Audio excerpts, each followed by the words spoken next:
السلام علیکم ورحمۃ اللہ وبرکاتہ۔ عزیز دوستو، آج میں آپ کے سامنے چاہتا ہوں کہ محرم الحرام کی فضیلت، اس مہینے کی اہمیت کو بیان کیا جائے۔ میں امید کرتا ہوں کہ آپ میری اس ویڈیو کو آخری تک دیکھیں گے تاکہ آپ کو اوتھینٹک معتبر چیز کا علم ہو۔ عزیز دوستو، اللہ تعالیٰ فرماتا ہے ان عدۃ الشہور عند اللہ 12 شہرا فی کتاب اللہ، کہ اللہ تعالیٰ کے نزدیک کل مہینوں کی تعداد 12 ہے، جس میں سے 4 مہینے عصمت و حرمت والے ہیں۔ عزیز دوستو، وہ 4 مہینے کیا ہیں؟ وہ 4 مہینے محرم، رجب، ذی القعدہ، ذی الحجہ۔ عزیز دوستو، یہ 4 مہینے ایسی ہیں جن کی عظمت اور حرمت اسلام آنے سے پہلے یعنی زمانہ جاہلیت میں بھی لوگ ان مہینوں کو محترم سمجھتے تھے، لوگ ان مہینوں کو عظمت کرتے تھے۔ عزیز دوستو، ان مہینوں میں جنگ و قتال کو لوگ حرام جانتے تھے، لیکن ظہور اسلام کے بعد جب اسلام اس دنیا میں آیا تو اس کے بعد ان 4 مہینوں کی عظمت اور فضیلت اور زیادہ بڑھ گئی۔ چنانچہ ارشاد خداوندی ہے، اللہ تعالیٰ فرماتا ہے فَلَا تَظْلِمُوا فِيهِنَّ أَنفُسَكُمْ، کہ ان مہینوں میں اپنے جانوں پہ ظلم نہ کرو۔ عزیز دوستو، پھر ان 4 مہینوں میں سے محرم الحرام کی خصوصی فضیلت اہمیت حاصل ہے۔ نبی کریم صلی اللہ علیہ وسلم نے ارشاد فرمایا افضل الصیام بعد رمضان شہر اللہ المحرم، کہ رمضان کے بعد سب مہینوں سے افضل ترین مہینہ محرم الحرام ہے، محرم کے روزے ہیں۔ عزیز دوستو، ایک دوسرے موقع پہ ارشاد فرمایا من صام یوما من المحرم فلہ بکل یوم 30 یوما، یعنی ایام محرم میں سے ایک یوم کا روزہ دوسرے مہینوں کے 30 ایام کے برابر ہے۔ عزیز دوستو، اس مہینے کی اہم اہمیت جو میں نے اس حدیث کو آپ کے سامنے رکھا اس سے بالکل واضح ہوتا ہے، لیکن آئیے اس مہینے کے اہم واقعات کو، چند واقعات جو اس مہینے میں رونما ہوئے، اس سے آپ کو اس مہینے کی عظمت، اس مہینے کی حرمت معلوم ہوگا۔ آئیے چند واقعات بیان کرتے ہیں جس سے اس مہینے کی اہمیت کو آپ مزید سمجھ میں آئے گی۔ عزیز دوستو، آدم علیہ السلام جو مشہور واقعہ ہے کہ آپ کو جس پھل کو کھانے سے منع کیا گیا تھا، آپ نے اس پھل کو چکھا اور اللہ تعالیٰ کی طرف سے ہوا کہ آپ دنیا میں جائیے، وہاں آپ زندگی گزاریے، تو آپ دنیا میں آئے اور لمبے عرصے تک آپ اللہ کے حضور دعا مانگتے رہے، اپنے گناہوں پہ ندامت آنسو بہاتے رہے۔ ایک وقت آیا کہ آپ نے دعا مانگا ربنا ظلمنا انفسنا وان لم تغفر لنا وترحمنا لنکونن من الخاسرین، آپ نے یہ دعا مانگا اے پروردگار، ہم نے اپنے اوپر ظلم کیا، اپنے نفس کے اوپر ظلم کیا، اپنے اوپر ظلم کیا، تو نے اگر ہم کو معاف نہ کیا تو ہم پہ رحم نہ کیا تو یقیناً ہم خسارے میں رہ جائیں گے۔ عزیز دوستو، چنانچہ قرآن کریم میں ہے کہ حق تعالیٰ شانہ نے آدم علیہ السلام کی یہ توبہ قبول فرمائی فتاب علیہ انہ هو التواب الرحیم۔ جس دن آدم علیہ السلام کی توبہ قبول ہوئی، آپ کو اس گناہ کو اللہ تعالیٰ نے معاف کیا، تو وہ دن عاشورائی کا دن تھا۔ عزیز دوستو، حضرت ادریس علیہ السلام جو کہ اللہ کے نبی تھے، ان کو اسی دن آسمان پہ اٹھایا گیا۔ چنانچہ ارشاد خداوندی ہے وَاذْكُرْ فِي الْكِتَابِ إِدْرِيسَ إِنَّهُ كَانَ صِدِّيقًا نَبِيًّا وَرَفَعْنَاهُ مَكَانًا عَلِيًّا، کہ پیغمبر کتاب میں ادریس کا ذکر پڑھیے، ادریس علیہ السلام کا تذکرہ پڑھیے، وہ ایک سچے نبی تھے، ہم نے ان کو بہت اونچے مقام پہ اٹھایا تھا۔ عزیز دوستو، اس سے بھی اس مہینے کی عظمت، اس مہینے کی حرمت معلوم کرتا ہے۔ عزیز دوستو، نوح علیہ السلام کی کشتی جو کہ مشہور واقعہ ہے، طوفان نوح آیا تھا، تو وہ کشتی عاشورائی کے دن جودی پہاڑ پر ٹھہری تھی۔ ابراہیم علیہ السلام عاشورائی کے دن پیدا ہوئے اور اسی روز انہیں تاج نبوت یعنی نبوت کے مقام و منصب سے سرفراز ہوئے، اور اسی دن ابراہیم علیہ السلام نے نمرود کے بتوں کو توڑا، اور اس کی سزا میں آپ کو جس دن آگ میں ڈالا گیا وہ بھی عاشورائی کا دن تھا۔ یہ بہت ہی مشہور واقعہ ہے، نمرود نے آپ کو آگ میں ڈالا، آگ میں جس دن ڈالا، عزیز دوستو، وہ دن بھی عاشورائی کا دن تھا۔ عاشورائی کے برکت سے نار نمرود یعنی نمرود نے جو آگ جلایا تھا ابراہیم علیہ السلام کے واسطے گلزار بن گئی۔ یونس علیہ السلام کو عاشورائی کے دن حق تعالیٰ سبحانہ و تعالیٰ نے اپنے رحمت سے مچھلی کے پیٹ سے رہائی دی۔ عزیز دوستو، یعقوب علیہ السلام یوسف علیہ السلام کے فراق میں جدائی میں روتے رہے، یہاں تک کہ آپ کی بینائی کھو بیٹھے، آپ کی آنکھ کی روشنی ختم ہو گئی۔ عاشورائی کے دن تھا جب یعقوب علیہ السلام کی بینائی لوٹ کر آئی۔ ایک روایت کے مطابق یعقوب علیہ السلام آپ کے بیٹے یوسف علیہ السلام طویل جدائی کے بعد عاشورائی کے دن دونوں کی ملاقات ہوئی۔ عزیز دوستو، عاشورائی کے دن حضرت موسیٰ علیہ السلام کو عزت و سربلندی نصیب ہوئی، اور اسی دن فرعون کی شہنشانیت، فرعون کا جو لاہ و لشکر، فرعون کا مملکت، فرعونیت دریا نیل میں ڈوب کر بہہ گئی۔ عزیز دوستو، جب یہودیوں نے حضرت عیسیٰ علیہ السلام کو سولی پر چڑھانے کا ارادہ کیا، جس سے آپ سب واقف ہوں گے، چڑھانے کا وعدہ کیا، تو حق تعالیٰ نے آپ کو وعدے کے مطابق عیسیٰ علیہ السلام کو آسمان پہ زندہ اٹھا لیا۔ وہ دن بھی عاشورائی کا دن تھا، اور مشہور حدیث ہے کہ عاشورائی کے دن حضرت داؤد علیہ السلام کو دعائے صحت قبول ہوئی تھی۔ عزیز دوستو، جب حضرت سلیمان علیہ السلام کی سلطنت ہاتھ سے نکل گئی تو آپ نے برگاہ خداوندی میں عاجزی و انکساری کے ساتھ دعا مانگی تھی۔ چنانچہ عاشورائی کا دن اللہ رب العزت نے آپ کو دوبارہ سلطنت عطا فرمائی، آپ کو دوبارہ سلطنت آپ کو لوٹائی گئی۔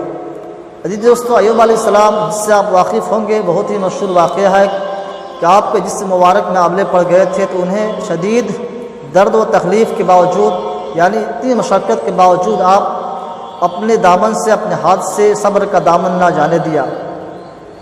چنانچہ اللہ تبارک و تعالی کی بارگاہ میں دعا کی، اللہ سے حضور آپ نے دعا مانگی، رب انی مسنی الضر وانت ارحم الراحمین، اے میرے پروردگار، مجھے بیماری نے گھیر لیا ہے، تو ہی سب سے زیادہ رحم کرنے والا ہے۔ عزیز دوستو، ایوب علیہ السلام کی دعا قبول ہوئی اور مرض سے شفا یابی نصیب ہوئی۔ آپ اللہ کے حکم سے عاشورائی کے دن آپ شفا ہوئے۔ یہ تمام واقعات سے ہمیں اس مہینے کی عظمت، اس مہینے کی حرمت ہمیں معلوم ہوتا ہے۔ کچھ تاریخی واقعات بھی ہیں، جیسا کہ بیت اللہ پر حملہ کرنے والا سرکش بادشاہ ابرہہ، جس سے آپ سب واقف ہیں، تاریخ کی کتابیں پڑھ سکتے ہیں۔ اس کا عبرتناک انجام بھی اسی ماہ مبارک میں ہوا۔ کعبۃ اللہ پر سب سے پہلا غلاف اسی ماہ میں چڑھایا گیا تھا۔ عائشہ صدیقہ رضی اللہ تعالیٰ عنہا روایت کرتی ہیں کہ اہل مکہ اسی ماہ میں کعبۃ اللہ پر غلاف چڑھایا کرتے تھے، یہاں تک کہ خلیفہ ثانی عمر فاروق رضی اللہ عنہ کی شہادت اسی ماہ میں ہوئی۔ ان تمام چیزوں سے، اہم واقعات سے اس مہینے کی اہمیت، فضیلت معلوم پڑتا ہے، یہاں تک کہ علی رضی اللہ تعالیٰ عنہ اور عثمان غنی رضی اللہ تعالیٰ عنہ دونوں کو اسی ماہ میں خلافت کے منصب پر فائز کیا گیا۔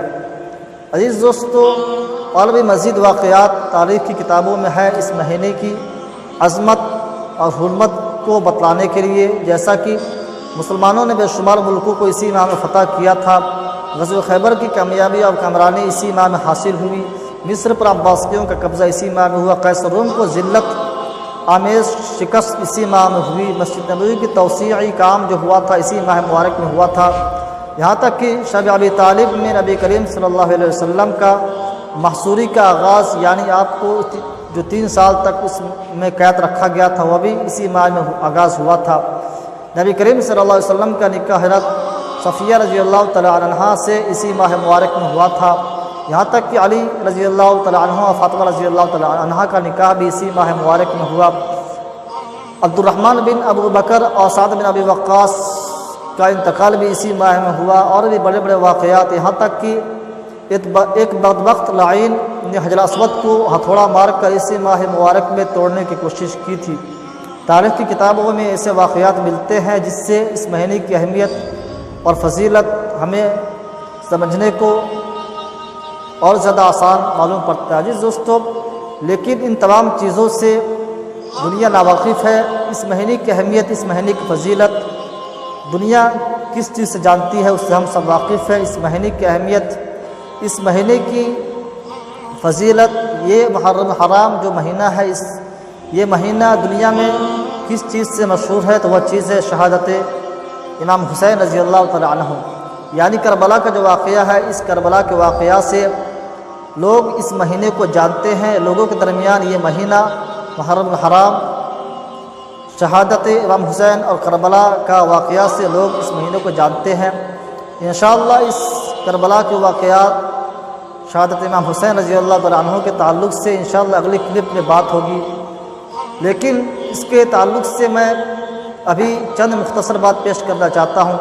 روایت میں آتا ہے کہ ام فضل رضی اللہ تعالیٰ عنہ جو کہ اللہ کے رسول صلی اللہ علیہ وسلم کی پھوپھی تھی، ایک مرتبہ گھبرائی ہوئی، آپ صلی اللہ علیہ وسلم کی خدمت میں تشریف لائی، آپ کی خدمت میں آئیں تو آپ نے عرض کیا، یا رسول اللہ، میں نے آج انتہائی خوفناک اور بھیانک خواب دیکھا ہے۔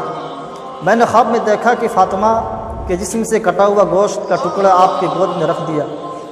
تو نبی کریم صلی اللہ علیہ وسلم نے یہ سن کر فرمایا رأیت خیرن، کہ تو نے اچھا خواب دیکھا، اس کی تعبیر یہ ہے کہ میرے فاطمہ کے یہاں ایک لڑکا پیدا ہوگا۔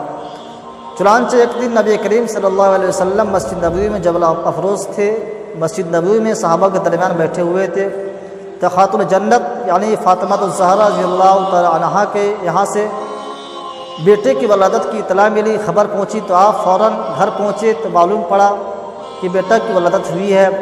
چنانچہ امام حسین رضی اللہ تعالی عنہ کو آپ گود میں لیے اور آپ کو گود میں لے کر آپ نے اپنے چچی کو مخاطب کر کے فرمایا چچی یہ تیرے اس خواب کی تعبیر ہے جو تو نے خواب دیکھی تھی۔ سرور دو عالم صلی اللہ علیہ وسلم نے اپنے نواسے کو پیار کیا، آپ نے گٹھی دی۔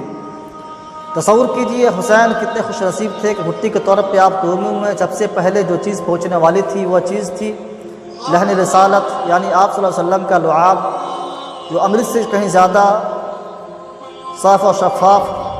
اس کے بعد نبی کریم صلی اللہ علیہ وسلم نے حسین کا ایک کال میں اذان اور دوسرے کال میں تکبیر کہی۔